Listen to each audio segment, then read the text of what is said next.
Good morning बच्चों। आज हम एक नया सीरीज क्लास 10th की फ़िज़िक्स के लिए शुरू करने जा रहे हैं और आपको बहुत खुशी होगी कि क्लास 10th का जो फ़िज़िक्स है वो चूँकि सेशन नया शुरू हो गया है, तो नए सेशन के हिसाब से पहला चैप्टर हम टेकअप करेंगे जिसका नाम है इलेक्ट्रिसिटी। बच्चों, आपको पता है कि आज के जीवन के दैनिक जीवन के दिनचर्या में बिना बिजली के हम कुछ भी नहीं कर पाते हैं। लगता है कि हमारा जीवन ही अधूरा है। हमको कुछ भी काम करना हो, सोना हो, उठना हो, बैठना हो, खाना खाना हो, हर जगह हमें बिजली की ज़रूरत पड़ती है। तो ये बिजली आखिर है क्या, कहाँ से आती है और कैसे आती है और इसको कैसे पैदा किया जाता है, सारी चीज़ें हम डिस्कस करेंगे। लेकिन पहले इसकी शुरुआत तो करें कि आखिर बिजली यानी इलेक्ट्रिसिटी है क्या। तो इलेक्ट्रिसिटी बच्चों में बताओ, इलेक्ट्रिसिटी का ओरिजिन इलेक्ट्रॉन से होता है। इलेक्ट्रॉन के फ्लो को ही हम इलेक्ट्रिसिटी कहते हैं। जब इलेक्ट्रॉन एक जगह से दूसरी जगह फ्लो करता है तो उस फ्लो को इलेक्ट्रिसिटी कहते हैं, करंट कहते हैं।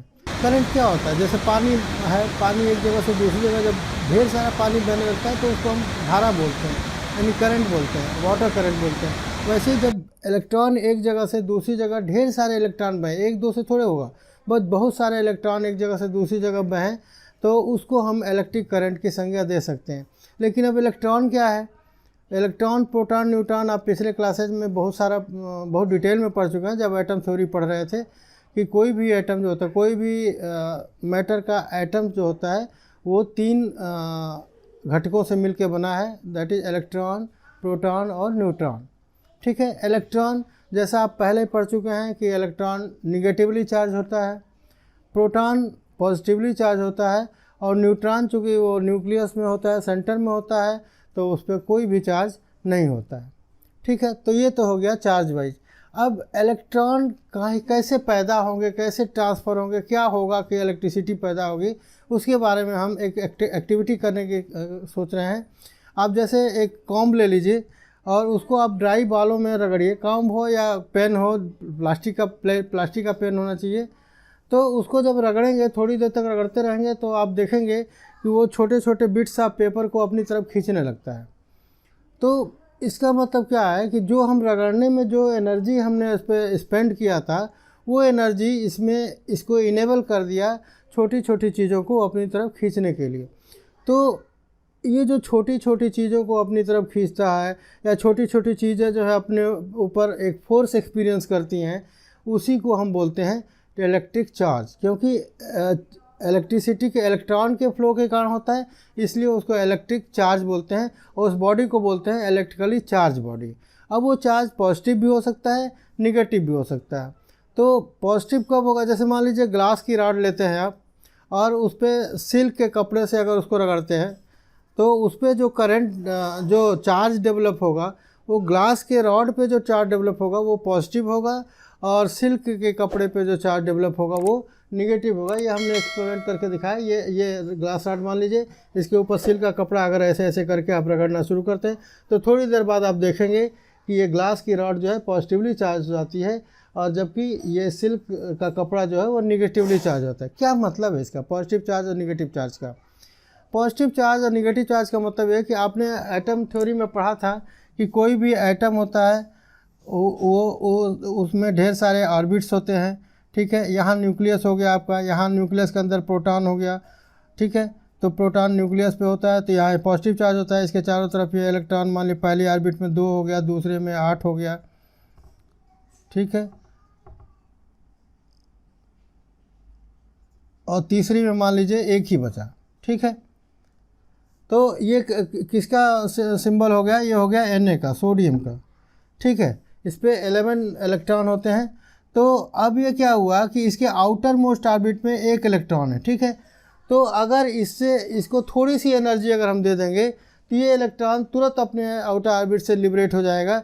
और जैसे इलेक्ट्रॉन ये आउटर ऑर्बिट से लिबरेट होगा, यहाँ पे कैल्शियम का बना लेते हैं, Cl का, और उसमें जो है आउटर ऑर्बिट में 7 इलेक्ट्रॉन होते हैं, 3, 4, 5, 6 और 7। और जैसे ये लिबरेट होगा वो इसमें चलाएगा, ये भी 8 हो गया और इसके भी ये ऑर्बिट ख़त्म हो जाएगा फिर, और ये फिर ये भी 8 हो गया, ये भी 8 हो गया, तो ये सेचुरेट हो जाएंगे और ये बना लेते हैं NaCl।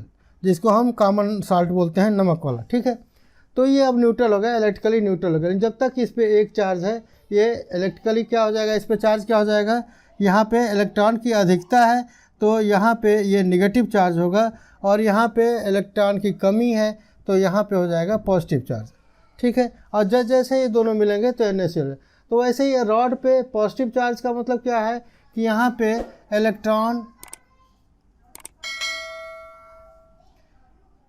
माइनस है, ठीक है, इलेक्ट्रॉन यहाँ पे माइनस है, यहाँ से इलेक्ट्रॉन निकल चुका है और यहाँ पे इलेक्ट्रॉन प्लस हो गया है। तो जिस बॉडी पे इलेक्ट्रॉन के आउटर मोस्ट ऑर्बिट में अधिकता हो जाएगी वो निगेटिवली चार्ज होगा। क्यों? क्योंकि इलेक्ट्रॉन का चार्ज निगेटिव होता है। और अगर जहाँ पे इलेक्ट्रॉन की कमी होगी तो उसका क्या होगा, जब इलेक्ट्रॉन की यहाँ कमी होगी जैसे ही, तो यहाँ पे क्या होगा, जो सेंटर है न्यूक्लियस है वहाँ पे प्रोटॉन कितना था, पहले 11 था, ये 11 इलेक्ट्रॉन 11 प्रोटॉन थे। लेकिन जैसे ही एक उधर निकल गया तो यहाँ पे इलेक्ट्रॉन कितने बचे, 10, और प्रोटॉन, इलेक्ट्रॉन कितने बचे, 10, और प्रोटॉन कितने बचे, वो बच गया 11।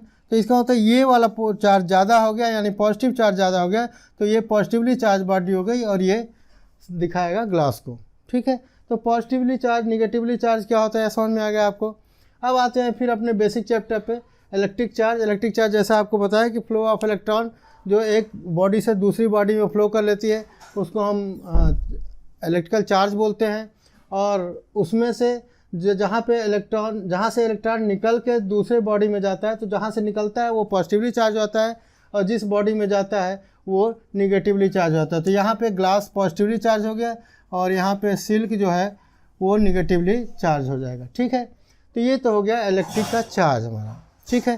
तो ये क्लियर हो गया बच्चों कि इलेक्ट्रॉन के फ्लो को ही इलेक्ट्रिक चार्ज बोलते हैं, और जब ये फ्लो एक मास में होने लगता है तो उसको इलेक्ट्रिक करंट बोलते हैं, धारा बोलते हैं, ठीक है। तो ये हो गया इलेक्ट्रिक करंट भी आपको क्लियर हो गया। पोटेंशियल क्या होगा, अब ये करंट बहेगा कैसे, क्यों बहेगा, आखिर आफ्टर ऑल क्यों बहेगा, तो जब इसके पीछे से कोई धक्का देगा तभी तो आगे जाएगा वो। और पीछे से धक्का कौन देगा, जब जैसे क्या होता है, दो टंकी ले लीजिए आप, जैसे ये दो टंकी है, ठीक है, और इसको आपने कनेक्ट कर दिया एक पाइप से, तो जब तक यहाँ पे दोनों पे पानी लेवल में है तब तक तो कोई दिक्कत ही नहीं, कोई करंट नहीं फ्लो करेगा। यहाँ पे टैप लगाया है आपने, बेशक ये टैप खुला भी रहेगा तो भी कुछ इधर से पानी उधर जाएगा नहीं, क्योंकि दोनों का लेवल बराबर है। अब पानी इधर से उधर कब जाना शुरू करेगा, जैसे ही इसका लेवल बढ़ा दिया आपने और इसका लेवल कम है तो यहाँ प्रेशर ज़्यादा हो जाएगा, यहाँ से पानी इधर को जाएगा। तो जहाँ प्रेशर ज़्यादा होगा वहाँ से पानी लो प्रेशर की तरफ जाता है, हाई प्रेशर से लो प्रेशर को, और इसी को हम बोलते हैं पोटेंशियल।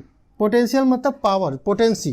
किसी भी जैसे इस टंकी की पोटेंसी ज़्यादा हो गई, इस टंकी की पोटेंसी कम हो गई, तो यहाँ से वाटर करंट इधर को फ्लो करेगा। सिमिलरली अगर कोई ऑब्जेक्ट है वहाँ पे अगर पोटेंसी ज़्यादा है, यहाँ पे पोटेंसी कम है, तो यहाँ से यहाँ को जब इलेक्ट्रॉन फ्लो करना शुरू करें, एक्चुअली इलेक्ट्रॉन फ्लो तो करते हैं निगेटिव से पॉजिटिव को, मतलब कम पोटेंसी से ज़्यादा पोटेंसी को, लेकिन कन्वेंशनली जो हम एक्सेप्ट करते हैं, जो भी हमारे मीटर्स रीड करते हैं, वो हमेशा रीड करते हैं पॉजिटिव से निगेटिव को। तो जहाँ से पोटेंसी ज़्यादा होगी उधर से लो पोटेंसी की तरफ शो करेंगे। लेकिन इलेक्ट्रॉनिक करंट की अगर बात करें तो इसको हम कहते हैं कन्वेंशनल करंट। जो भी हमारे मीटर रीड करते हैं, चाहे मीटर हो, वोल्ट मीटर हो, ये हाई पोटेंसी से लो पोटेंसी की तरफ इंडिकेट करते हैं, और उनको हम बोलते हैं कन्वेंशनल करंट। क्या बोलते हैं बच्चों, कन्वेंशनल करंट।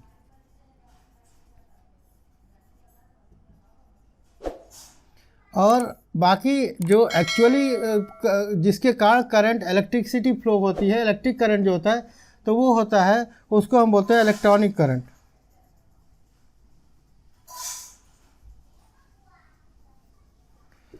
तो बच्चों ये क्लियर हो गया कि इलेक्ट्रॉनिक करंट वो करंट है जो निगेटिव चार्ज को निगेटिव से पॉजिटिव की तरफ फ्लो कराता है। और नॉर्मली ये हमारे मीटर जो भी कन्वेंशनली अवेलेबल मीटर हैं वो हमेशा कन्वेंशनल करंट को स्टडी करते हैं। कन्वेंशनल करंट को ही क्यों मीटर स्टडी करते हैं, क्योंकि आपको पता होगा कि ये तो कन्वेंशन इलेक्ट्रिसिटी का जो कंसेप्ट था वो इलेक्ट्रॉन के खोज के बहुत पहले हो चुका था। जे थॉमसन सामने इलेक्ट्रॉन की जब खोज की, उससे पहले से इलेक्ट्रिसिटी एग्जिस्ट कर रही थी और उसको हम यूटिलाइज भी कर रहे थे रेगुलरली। तो इसलिए पहले से उस समय क्या था, उस समय हमने देखा था, नेचर से हमने फिजिक्स किया है, स्टडी ऑफ नेचर। तो नेचर से हमने स्टडी किया था कि हमेशा कोई भी पानी का शुरू किया, नदियां हैं जो हमेशा पहाड़ों से उतर चलती हैं और मैदानी क्षेत्र में आती हैं, फिर समुद्र में चली जाती हैं। तो मतलब ऊंचाई से नीचे की तरफ पानी चलता है, ज़्यादा हवा, जहाँ ज़्यादा प्रेशर आता है वहाँ से लो प्रेशर की तरफ हवा बहती है। तो उसी स्टाइल में हमने एज्यूम किया था कि इलेक्ट्रिसिटी भी जो हाई पोटेंसी वाला, जहाँ ज़्यादा पावर है वहाँ से लो पावर की तरफ बहता है। हम आगे जाके पढ़ेंगे कि एक्चुअली पोटेंशियल डिफरेंस है क्या है, पोटेंशियल है क्या। पोटेंशियल बच्चों वो चीज़ है, एक यूनिट चार्ज को जब इन्फिनिटी से उस प्लेस तक लाने में जितना भी वर्क डन करना पड़े, जैसे आपने इसको रब किया था तो आप वर्क कर रहे थे इस पर, वैसे ही एक यूनिट चार्ज को जब इन्फिनिटी से पर्टिकुलर प्लेस तक लाते हैं तो उसमें जितना भी काम करना पड़े, कुछ तो काम करना पड़ेगा, वो जो काम करते हैं उसके ऊपर, वो उसके अंदर एनर्जी के रूप में स्टोर हो जाती है और उसको हम बोलते हैं पोटेंशियल, ठीक है। तो अब ऐसे चूँकि इलेक्ट्रिक चार्ज को हम इन्फिनिटी से उस प्लेस तक ला रहे हैं, मान लीजिए इलेक्ट्रिक चार्ज एक यहाँ है, ठीक है, यहाँ से उसको उठा करके आप यहाँ तक लाए, तो यहाँ पे आने पे इस पे मान लीजिए 1 कूलम का चार्ज डेवलप हो गया, तो ये यहाँ की पोटेंसी हो गई, ठीक है, ओके। अब इसका डिफरेंस क्या हुआ, तो मान लीजिए इन्फिनिटी से, ये इन्फिनिटी हम मान रहे हैं, ये प्लस इन्फिनिटी है, यहाँ से ही एक दूसरा चार्ज लिया हमने और उसको हमने यहाँ तक लिया, ठीक है। तो यहाँ पे कुछ और पोटेंशियल डिफरेंस होगा, कुछ मान लीजिए यहाँ पे 12 वोल्ट का एनर्जी स्टोर हो रहा है, यहाँ पे मान लीजिए 6 वोल्ट की एनर्जी स्टोर हो रही है, ठीक है। तो अब क्या होगा कि यहाँ की पोटेंसी 12 वोल्ट हो गई, यहाँ की पोटेंसी 6 वोल्ट हो गई, और इस प्लेस, मान लीजिए प्लेस का नाम ए लिख देते हैं, इस प्लेस का नाम बी लिख देते हैं। तो ए से बी के बीच के जो पोटेंशियल का डिफरेंस है उसको हम बोलते हैं पोटेंशियल डिफरेंस, और उस पोटेंशियल डिफरेंस को हम इसको कैसे चेक करेंगे, तो यहाँ पे एक वोल्ट मीटर लगा देंगे। क्या लगा देंगे बच्चों, वोल्ट मीटर, ठीक है। जब वोल्ट मीटर लगाएंगे, क्योंकि यहाँ पे ज़्यादा पोटेंसी है तो यहाँ पे इसका पॉजिटिव एंड जोड़ेंगे, यहाँ पे लो पोटेंसी है तो यहाँ पे नेगेटिव एंड जोड़ेंगे। तो उसके बाद ये जो रीड करेगा पोटेंशियल डिफरेंस, इन दोनों के बीच का डिफरेंस। इसको अगर आपको चेक करना है, मान लीजिए एक बैटरी आपके घर में होगी, उस बैटरी के दोनों तरफ पोटेंशियल वोल्ट मीटर का दोनों एंड को लगाइए और देखिए तो बताएगा कि कितनी बैटरी की वोल्टेज बची हुई है, ठीक है। तो ये हो गया आपका पोटेंशियल डिफरेंस। अब इलेक्ट्रिक पावर क्या है बच्चों, पोटेंशियल डिफरेंस होने से जब इसको किसी कंडक्टर से अगर हम जोड़ेंगे तो यहाँ पे आप जैसा कि पढ़ चुके हैं कि इलेक्ट्रिक करंट डेवलप होना शुरू हो जाएगी, बहना शुरू कर देगी। और चूँकि ये चीज़ ऐसा है कि हम इसको कंट्रोल कर सकते हैं, अपनी आवश्यकता के हिसाब से कर सकते हैं। अभी हमको पंखा चलाना है तो हम स्विच ऑन करेंगे, वहाँ इलेक्ट्रिसिटी जाएगी, वो पंखा घूमने शुरू कर देगा। पंखा बंद करना है, हम स्विच ऑफ कर देंगे, पंखा बंद हो जाएगा। This is the electricity, this is the type of energy which is very easily controllable, बहुत आराम से कंट्रोल हो जाता है और इसमें वेस्टेज भी बहुत कम होता है। इसलिए घरों में बहुत ज़्यादा सबसे ज़्यादा सूटेबल यूज जो है आजकल के दिन में इलेक्ट्रिकल एनर्जी का ही होता है, ठीक है। और इसीलिए लोग कहते हैं कि आज के जीवन में इलेक्ट्रिक एनर्जी के बिना हमारा जीवन अधूरा है। तो ठीक है बच्चों, तो ये हो गया। अब आते हैं हम कि इलेक्ट्रिक पावर क्या होता है। पावर ये होता है कि जब भी हम किसी, मान लीजिए पंखा है, आपने उसमें बिजली दिया और बिजली देने से वो पंखा घूमने लगा, मतलब वो अपना जो आपने बिजली तो इलेक्ट्रिकल एनर्जी दिया, लेकिन वो पंखा जब घूमेगा तो that will give you mechanical energy. तो एक एनर्जी से दूसरी एनर्जी में जब कन्वर्ट होता है तो उसको हम बोलते हैं फॉर्म ऑफ एनर्जी, और वही होता है पावर।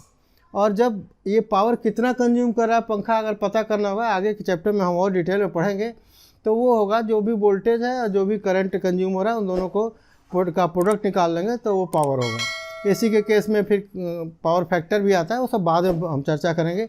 अभी आज के लिए इतना ही जानते हैं। क्या जाने इलेक्ट्रिक चार्ज क्या होता है, एक बार फिर, flow of electron is known as electric charge.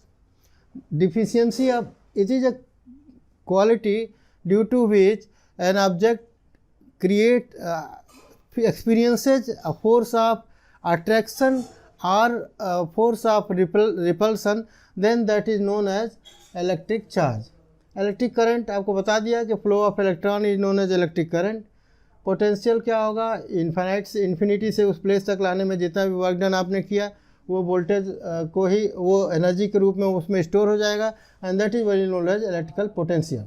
और दूसरे ऑब्जेक्ट को अगर दूसरी जगह लाएंगे तो वहाँ पोटेंशियल कुछ और होगा, तो इन दोनों के डिफरेंस को पोटेंशियल डिफरेंस बोलेंगे। जब इसको कंडक्टर से जोड़ देंगे तब आप देखेंगे कि इन दोनों के बीच में एक इलेक्ट्रिकल करंट इस्टेब्लिश हो जाएगी, और उसके बीच में अगर कोई आप इंस्ट्रूमेंट लगा देंगे तो वो काम करना शुरू कर देगा। ठीक है, अब आते हैं बच्चों, हम देखते हैं कि इंसुलेटर क्या है, कंडक्टर क्या है और सेमीकंडक्टर क्या है। इसको हम इलेक्ट्रॉन थ्योरी के आधार पे बहुत आराम से समझ सकते हैं।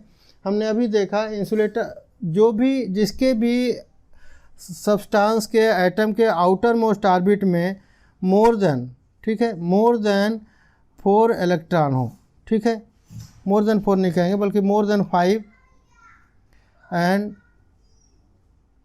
और 8 से ज़्यादा होंगे, तो मोर देन 5 इलेक्ट्रॉन हो तो उसको हम इंसुलेटर की श्रेणी में रखेंगे, क्योंकि उसमें से इलेक्ट्रॉन को निकालने के लिए बहुत ज़्यादा एनर्जी आपको देना पड़ेगा, तो इसलिए वो नॉर्मल कंडीशन पे वो पॉसिबल नहीं होता है, तो इसलिए उसको हम बोलते हैं इंसुलेटर।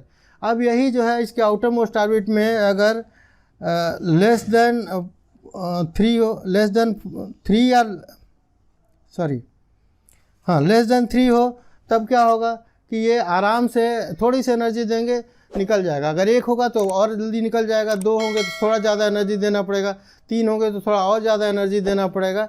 एनर्जी क्या है, ये पोटेंशियल डिफरेंस जो क्रिएट कर रहे थे, तो डिफरेंस जितना ज़्यादा करेंगे उतना एनर्जी ज़्यादा होगा, और उसके हिसाब से ये एक सब आइटम से निकल के दूसरे आइटम में चले जाएंगे, तो वहाँ पे इस्टेब्लिश हो जाएगा करंट। ठीक है, तो अगर आउटर मोस्ट ऑर्बिट में 5 से ज़्यादा इलेक्ट्रॉन हैं तो उनको हम बोलेंगे इंसुलेटर, और लेस देन 3 है तो उनको बोलेंगे कंडक्टर, और अगर केवल 4 बच गया तो 4 को हम बोलेंगे सेमीकंडक्टर। उसमें कुछ कंडीशन तक, कुछ हद तक तो ये एज ए इंसुलेटर काम करते हैं, लेकिन थोड़ा सा ही एनर्जी अगर ज़्यादा देते हैं तो ये कंडक्ट करना शुरू कर देते हैं, इसलिए इसको सेमीकंडक्टर बोलते हैं। ना तो ये कंडक्टर है ना तो इंसुलेटर है, इनके बीच की चीज़ है। ठीक है, सेमीकंडक्टर आज के लाइफ के लिए बहुत ज़रूरी चीज़ है। इलेक्ट्रॉनिक में जब आप अगले क्लासेज में जाएंगे 11th-12th में, तो वहाँ आपको डिटेल में पढ़ाया जाएगा। सेमीकंडक्टर बहुत ही ज़रूरी चीज़ है हमारे लाइफ के लिए। ठीक है, इलेक्ट्रॉनिक जितने भी ऑपरेटर्स है, इक्विपमेंट्स हैं, वो सारे सेमीकंडक्टर डिवाइसेस पे काम करते हैं। बट अभी as for you are in class 10th, वहाँ तक हमें कंडक्टर और इंसुलेटर के बारे में जानना है। तो इंसुलेटर वो है जो इलेक्ट्रिसिटी को कंडक्ट नहीं होने देता है। आम भाषा में नॉर्मल डेफिनेशन अगर आपको लिखनी है तो आपको लिखना है कि an object which is not allowing the electric current to flow through it, then that is called as insulator. और कंडक्टर क्या बोल रहे हैं, conductor is a substance which allows the electrical current to flow easily, that is known as conductor. ठीक है, तो यहाँ तक हो गया। अब एक चीज़ और रह गया कि ये जो चार्ज है उसकी यूनिट क्या होगी। तो चार्ल्स ऑगस्टिन डी कोलम ने इसका खोज किया था, तो उनके ऑनर में उनके नाम के लास्ट उसको सरनेम को लिया गया है, कोलम को। तो यूनिट ऑफ चार्ज क्या होगा, कूलम होगा। ठीक है, और एक इलेक्ट्रॉन पे कितना चार्ज होगा, तो इलेक्ट्रॉन पे जैसा हमने डिस्कस किया कि इलेक्ट्रॉन पे नेगेटिव चार्ज होता है, और नेगेटिव चार्ज कितना होगा 1.6 × 10⁻⁻19, और ये हो जाएगा माइनस चार्ज। ठीक है, प्रोटॉन पे बात करेंगे तो सिमिलर अमाउंट होगा, बट चार्ज का साइन जो है वो पॉजिटिव हो जाएगा, 1.6 × 10⁻⁻19 ओनली। अब हम बताएं कि आखिर 1 कूलम अगर चार्ज है कितना है वो 1 कूलम, किसको कहेंगे 1 कूलम। तो 1 कूलम चार्ज उतने इलेक्ट्रॉन से के फ्लो करने से बनेगा, जिसको हम अगर देखें तो कह सकते हैं कि 6.25 × 10⁻18 इलेक्ट्रॉन। मतलब क्या हुआ कि 6250 लिख करके उस पर 15 जीरो लगा दीजिए, 1 2 3 4 और 5। ठीक है, इतने इलेक्ट्रॉन पर सेकेंड 1 सेकेंड में इतने इलेक्ट्रॉन अगर एक पर्टिकुलर पॉइंट से, मान लीजिए कंडक्टर है ये आपका, यहाँ पे इस पॉइंट पे ऑब्जर्व करें तो यहाँ से इतने इलेक्ट्रॉन 1 सेकेंड में अगर पास होते हैं तो हम बोलेंगे कि वो चार्ज कितना है, वो 1 कूलम का चार्ज है। और इसीलिए हम बोलते हैं इतने सारे इलेक्ट्रॉन, आप अगर मान लीजिए कि बॉडी में 1 एम्प्स का करंट आपको फ्लो करना है तो कितना जोर का झटका लगेगा, इतने सारे इलेक्ट्रॉन एक साथ आपके पास कर जाएंगे 1 सेकेंड में। ठीक है, तो इसको हम बोलते हैं 1 कूलम चार्ज। ठीक है, तो आज के लिए इतना ही। कल हम देखेंगे कंडक्टर इंसुलेटर के बारे में और डिटेल में हम पढ़ेंगे, और एक और नई चीज़ पढ़ेंगे जिसको हम बोलते हैं रेजिस्टेंस।